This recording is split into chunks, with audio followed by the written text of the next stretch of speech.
मैं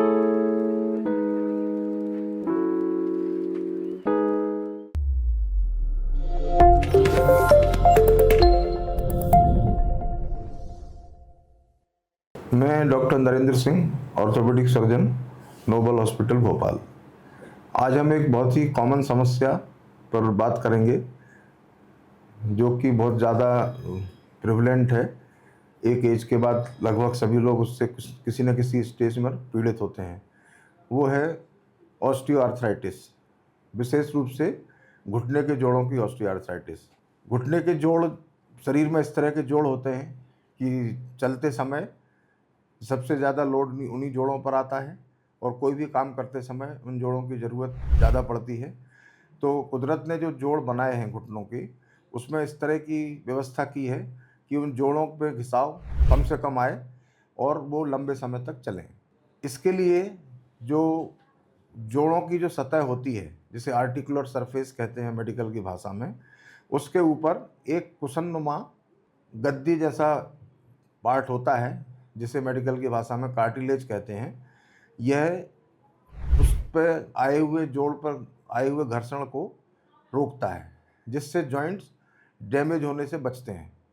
लेकिन जैसे कि हर चीज़ में धीरे धीरे करके वियर एंड टियर होता है, तो उम्र के साथ साथ या कुछ ऐसी एक्टिविटी वालों लोगों को जिनको कि घुटनों के जोड़ ज़्यादा आता है, उनको यह वियर टियर की प्रक्रिया थोड़ी जल्दी जल्दी बढ़ती है और घुटने जल्दी ख़राब होने लगते हैं।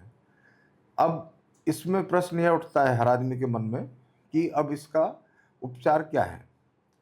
तो स्वभावतः सबसे पहला उपचार तो किसी भी बीमारी का जो होता है वो दवाइयों को से स्टार्ट होता है और ऐसे छोटे छोटे प्रोसीजर से शुरुआत होती है, जिसमें कि आदमी को दर्द भी नहीं हो, काम भी चलता रहे और कोई इस तरह की समस्या नहीं हो कि जिसके कारण से उसमें जोड़ में कोई खराबी बढ़े।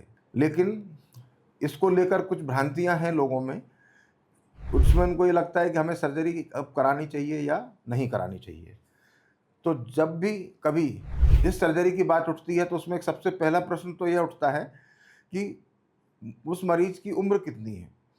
ऐसा माना जाता है कि कोई भी जो रिप्लेसमेंट की सर्जरी होती है उसकी लाइफ 15 से 20 साल होती है, जो इम्प्लांट डाला जाता है। तो इसमें कोशिश ये की जाती है कि जितनी ज़्यादा उम्र में सर्जरी करी जाएगी उतने ही उसको रिवीजन सर्जरी की ज़रूरत अपनी लाइफ में कम पड़ेगी।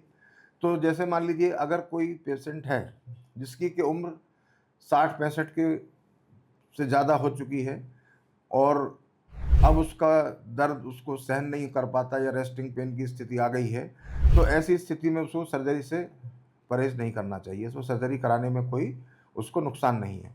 अब ये जो सर्जरी जो होती है, जॉइंट रिप्लेसमेंट की सर्जरी, इस सर्जरी में जो दोनों सरफेस आर्टिफिशियल जॉइंट से बदले जाते हैं। अब इसमें एक और नई चीज़ जुड़ गई है जिसको लेकर भी लोग काफ़ी भ्रमित रहते हैं।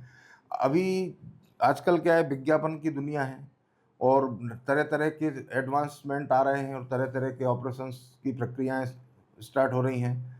तो उसमें एक और शब्द अभी कुछ दिनों से सुनने में आया है, रोबोटिक सर्जरी। बहुत से लोगों को कन्फ्यूजन होता है कि रोबोटिक सर्जरी और ये जो नॉर्मल जो कन्वेंशनल सर्जरी में क्या फ़र्क है। तो मित्रों, रोबोटिक सर्जरी का मतलब यह नहीं होता कि कोई रोबोट वो सर्जरी कर रहा है। सर्जरी वो सर्जन के द्वारा ही की जाती है। हाँ, एक चीज़ ज़रूर होती है कि जो सर्जरी में जो जॉइंट रिप्लेसमेंट करते हैं उसमें जो कट्स बनाते हैं उसमें कुछ थोड़ा सा रोबोट्स के कारण से जो जो उसका मशीनें जो होती है, मशीन नुमा जो होता है, उससे थोड़ा सा उस कट्स में हेल्प मिलती है।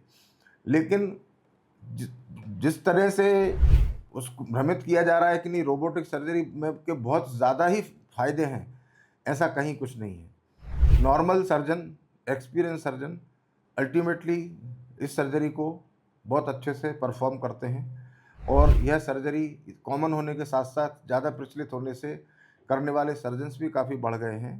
पहले बहुत कम लोग यह सर्जरी करते थे, इसलिए इस सर्जरी से बहुत ज़्यादा डरने की ज़रूरत नहीं है।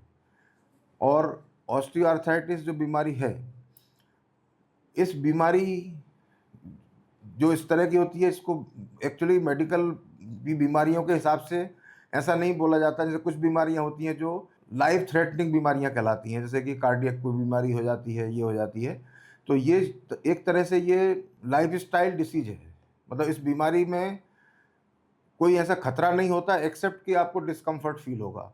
इसलिए इसमें सर्जरी कब करवानी है, नहीं करानी है, कैसे करानी है, इसके लिए आपके पास पर्याप्त समय होता है। आप पर्याप्त अपने समय से सोच के अपने मर्जी से कहीं भी सर्जरी जहाँ पे भी आपको उचित लगता है, जिस अस्पताल में जिस डॉक्टर्स पर आपका भरोसा है, उससे सर्जरी करवा सकते हैं और इस सर्जरी के रिजल्ट बहुत अच्छे हैं। यदि यह वीडियो आपको पसंद आया हो तो उसे लाइक और शेयर करें। Thank you.